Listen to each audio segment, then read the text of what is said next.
తెలంగాణ భవన్లో కేటీఆర్ మాట్లాడుతున్నారు. లైవ్ ద్వారా చూద్దాం. అనే పేరు కూడా కొత్తగా, అంటే bat man, super man, spider man లాగా బ్యాగ్ మ్యాన్ అనే మంచి పేరు కూడా తెలంగాణలో చాలామంది పిల్లలు పెట్టుకున్నారు. అదేమో ఓటుకు నోటు కుంభకోణం, ఇదేమో సీటుకు రూటు కుంభకోణం.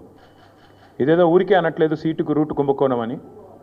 స్పష్టంగా రేవంత్ రెడ్డి గారి గురించి నేను చెప్పడం కాదు, ఈరోజు మంత్రిగా ఉన్న కోమటిరెడ్డి వెంకటరెడ్డి గారే ఓపెన్గా బహిరంగంగా పత్రికా సమావేశంలోనే చెప్పినారు.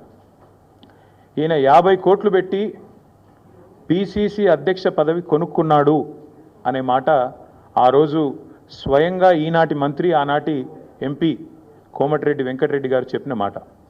కానీ సరే, వెంకటరెడ్డి గారు చెప్పిన దానికి ఆ రోజు ఆధారాలు లేకపోవచ్చు, కానీ ఈరోజు ఆధారం ఉంది అంటూ ఎన్ఫోర్స్మెంట్ డైరెక్టరేట్ వారు ఛార్జ్షీట్లో స్పష్టంగా ఎవరు డబ్బులు ఇచ్చారు, ఏ పొజిషన్ అమ్ముకున్నారు, ఎన్ని డబ్బులు ఇచ్చారో కూడా స్పష్టంగా చెప్తా ఉన్నారు. ముందేమో ఆనాడు పిసిసి కోసమేమో సూటుకు, ఆనాడు పిసిసి పదవి కోసం బ్రహ్మాండంగా ఆ రోజు డబ్బులు ఇచ్చి 50 కోట్లు ఇచ్చి తెచ్చుకున్నారని వాళ్ళ కాంగ్రెస్ నాయకులు చెప్పిన మాట. ఈరోజు ఢిల్లీకి ఇప్పటికి కూడా జరుగుతూ ఉన్నది ఏమంటే, తెలంగాణ అనేది కాంగ్రెస్ పార్టీకి ఒక ఏటీఎంగా మారిపోయిన మాట వాస్తవం.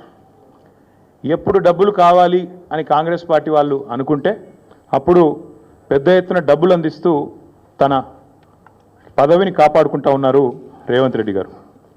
ఇవాళ ఓటుకు నోటు జరిగినప్పుడేమో రేవంత్ రెడ్డి గారు ఒక ఎమ్మెల్యే, కానీ ఈరోజు ఈ రాష్ట్రానికి ముఖ్యమంత్రి. కాబట్టి యావత్ దేశం పరువు, యావత్ దేశం ముందు తెలంగాణ పరువు ఇవాళ తీసి పరువు పోగొట్టి, నిజంగా తెలంగాణ ముఖ్యమంత్రి అంటే ఇట్లాంటి వ్యక్తి అనే పరిస్థితి ఇవాళ కనబడుతూ ఉన్నది.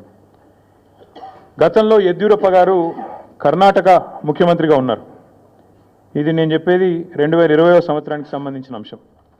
ఇది కాంగ్రెస్ పార్టీ యొక్క స్టేట్మెంట్. ఆ రోజు కాంగ్రెస్ పార్టీ ఆనాడు యడ్యూరప్ప గారు ముఖ్యమంత్రిగా కర్ణాటకలో ఉన్నప్పుడు మరి హౌసింగ్ స్కామ్లో ఈయన పాత్ర ఉంది అని వార్తలు వస్తే ఆ రోజు అక్కడి కాంగ్రెస్ నాయకులు చేసిన డిమాండ్ ఏంది అంటే, మరి వెంటనే యడ్యూరప్ప గారు నిష్పక్షపాతంగా విచారణ జరగాలి అంటే రాజీనామా చేయాల్సిందే, ఇట్లాంటి వ్యక్తి ముఖ్యమంత్రిగా ఉంటే విచారణ ఎట్లా జరుగుతుంది అని చెప్పి ఆ రోజు అక్కడి కాంగ్రెస్ పార్టీ అధ్యక్షులు, ప్రదేశ్ కాంగ్రెస్ కమిటీ అధ్యక్షులు కర్ణాటకలో చేసిన డిమాండ్.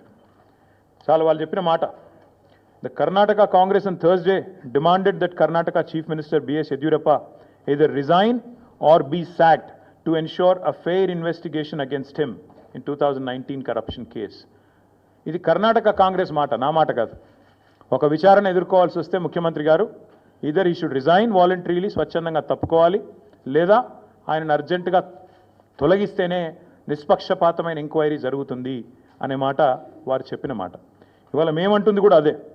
4 కోట్ల ప్రజల ముందు ఇవాళ ఆ ప్రజలకు నాయకత్వం వహించే నాయకుడిగా అక్కడ కూర్చున్న వ్యక్తికి తప్పకుండా నిజాయితీ ఉంటే, నైతికత ఉంటే వెంటనే అయితే రేవంత్ రెడ్డి గారు స్వచ్ఛందంగా తప్పుకోవాలి, లేదా కాంగ్రెస్ పార్టీ పెద్దలు స్పందించి తప్పకుండా వెంటనే వారిని రాజీనామా చేయించి నిష్పక్షపాతంగా విచారణ జరగడానికి సహకరించాలని మేము కూడా డిమాండ్ చేస్తూ ఉన్నాం.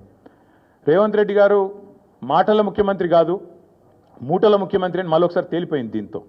ఎందుకంటే మూటలు మోసే పిసిసి అధ్యక్ష పదవి తెచ్చుకున్నారని వెంకటరెడ్డి గారు చెప్పారు. ఇప్పుడు మూటలు మోసే పదవి కాపాడుకుంటున్నారు అని దేశమంతా తెలుసు. అట్లాగే మూటలతోనే ఆనాడు పిసిసి ఆఫీస్ బేరర్స్ దగ్గర కూడా డబ్బులు తీసుకొని మరి కాంగ్రెస్ పార్టీ ఒక పత్రికకు డబ్బులు అందించారని చెప్పి ఎన్ఫోర్స్మెంట్ డైరెక్టరేట్ కూడా చెప్తా ఉంది. ఇప్పుడు మాకు కూడా అర్థమవుతుంది, ముఖ్యమంత్రి గారు ఇవాళ విజయవంతంగా 44వసారి ఢిల్లీ పోయారంట. 16-17 నెలల్లో 44వసారి ఢిల్లీ